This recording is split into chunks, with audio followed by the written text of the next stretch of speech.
Audible presents this Brilliance audio production of Storm Runners by T. Jefferson Parker. For those who bring the water. Acknowledgements. Thanks to Bill Farrar, who led the band. To Sherry Merriman, who sent the documents. To Susan Gust, who laid down the law. To certain individuals who got me to hell and back. They know who they are.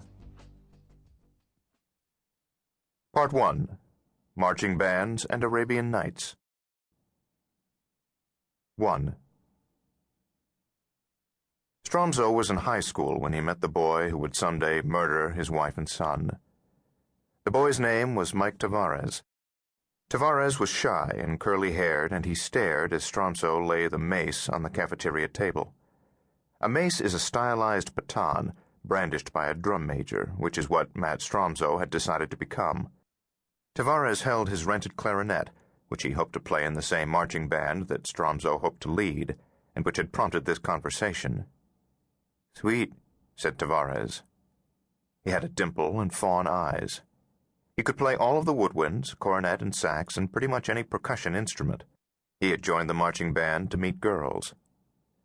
He was impressed by Stromsoe's bold decision to try out for drum major now, in only his freshman year. But this was 1980 in Southern California, where drum majoring had long ago slipped down the list of high school cool. A little crowd of students had stopped to look at the mace. It was not quite 5 feet long, black-handled with a chrome chain winding down its length. At one end was an eagle ornament, and at the other a black rubber tip. "How much did it cost?" asked Tavares. $99, said Stromsoe. "It's the all-American model, the best one they had." "Waste of money," said a football player. "May I help you?" asked Stromsoe, regarding him with a level gaze. Though he was only a freshman and a drum major hopeful, Stromsoe was big at 14, and there was something incontrovertible about him. He had expressive blue eyes and a chubby, rosy-cheeked face that looked as if he would soon outgrow it. "Whatever," said the football player. "Then move along." Tavares looked from the athlete to the drum major in making. The football player shrugged and shuffled off, a red-and-leather Santa Ana Saints varsity jacket over baggy sweatpants and outsized athletic shoes with the laces gone. Tavares thought the guy might take Stromsoe in a fight, but he had also seen Stromsoe's look, what the boys in Delhi F Troop called ojos de piedros, eyes of stone. Delhi F Troop turf included the Tavares family's small stucco home on Flora Street, and though Tavares avoided the gangs, he liked their solidarity and colorful language. Tavares figured that the football player must have seen the look too. That Saturday, Matt Stromsoe won the drum major tryouts. He was the only candidate. But his natural sense of rhythm was good, and his summer months of solitary practice paid off. He had been accepted for summer clinics at the venerable Smith-Walbridge drum major camp in Illinois, but had not been able to come up with the money. His parents had thought it all would pass.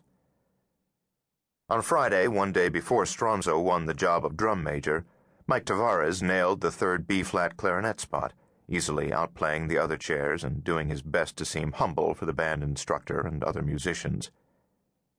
He played his pieces, then spent most of the day quietly loitering around the music rooms, smiling at the female musicians but failing to catch an eye. He was slender and angelic, but showed no force of personality. Stromsoe watched those Friday tryouts, noting the cool satisfaction on Tavares's face as he played an animated version of When the Saints Go Marching In. The song was a Santa Ana high school staple. By the time Stromsoe retired his mace 4 years later, he had heard the song blaring behind him as he led the march well over 500 times. He always liked the reckless joy of it. When his band was playing it aggressively, it sounded like the whole happy melody was about to blow into chaos.